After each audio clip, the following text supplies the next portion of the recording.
아멘. 사랑하는 성도 여러분, 오늘 본문은 예수님이 생수의 강을 약속하시는 장면입니다. 목마른 자는 내게로 오라고 하십니다. 믿는 자의 배에서 생수의 강이 흘러나리라 하십니다. 요한은 이것이 성령을 가리킨다고 말합니다. 그런데 재미있는 장면이 이어집니다. 말씀을 들은 사람들의 반응이 갈라집니다. 같은 말씀을 듣는데 마음이 서로 다른 곳으로 갑니다. 여기서 우리는 한 가지를 봅니다. 성령의 약속 앞에서도 사람은 벽을 세울 수 있다는 사실입니다. 먼저 어떤 사람들은 말합니다. 이분은 그 선지자다. 또 어떤 사람들은 말합니다. 이분은 그리스도다. 말씀을 듣고 마음이 열리는 사람들이 있습니다. 말씀이 길을 내고 믿음이 시작됩니다. 하지만 다른 사람들은 즉시 반박합니다. 갈릴리에서 그리스도가 나오겠느냐? 그들은 성경의 예언을 꺼냅니다. 그리스도는 다윗의 후손이며 베들레헴에서 나온다고 하지 않았느냐? 겉으로는 성경을 말합니다. 그런데 실제로는 성경으로 예수님을 막아버립니다. 여기서 첫 번째 벽이 보입니다. 성경을 믿음으로 읽지 못하면 성경이 벽이 된다는 것입니다.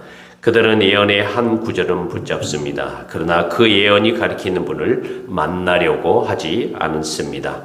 성경의 목적은 지식을 쌓는 데 있지 않습니다. 성경은 우리를 그리스도께 데려가는 길입니다. 길을 들고 길을 막아버리면 결국 남는 것은 논쟁뿐입니다. 다음 장면이 나옵니다. 대제사장들과 바리새인들이 사람들을 보내 예수님을 잡아오게 합니다. 그런데 아랫사람들이 빈손으로 돌아옵니다. 왜냐고 묻자 그들이 이렇게 말합니다. 그들이 말한 것처럼 말한 사람은 지금까지 없었습니다. 이 말이 중요합니다. 그들은 예수님의 말씀을 직접 들었습니다. 그리고 그 말씀 앞에서 마음이 멈춰 섭니다. 힘으로 끌고 가야 할 대상으로 보냈는데 말씀을 듣고 돌아와 버린 것입니다. 말씀이 사람을 붙들어 놓은 것입니다. 그러자 바리새인들이 격하게 반응합니다.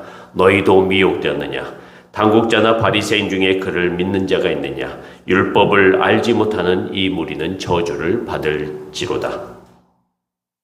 여기서 두 번째 벽이 보입니다. 사람의 권위가 믿음을 가로막는 벽입니다. 그들은 진리를 이렇게 판단합니다. 우리가 믿고 있느냐?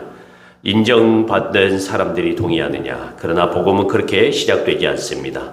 오히려 복음은 자주 바깥에서 들어옵니다. 낮은 자리에서 작은 사람의 마음에서 듣고 믿는 자리에서 시작됩니다. 그리고 세 번째 벽이 드러납니다. 그들은 아랫사람들이 변한 것을 보고도 정작 자신들은 예수님의 말씀을 제대로 듣지 않습니다.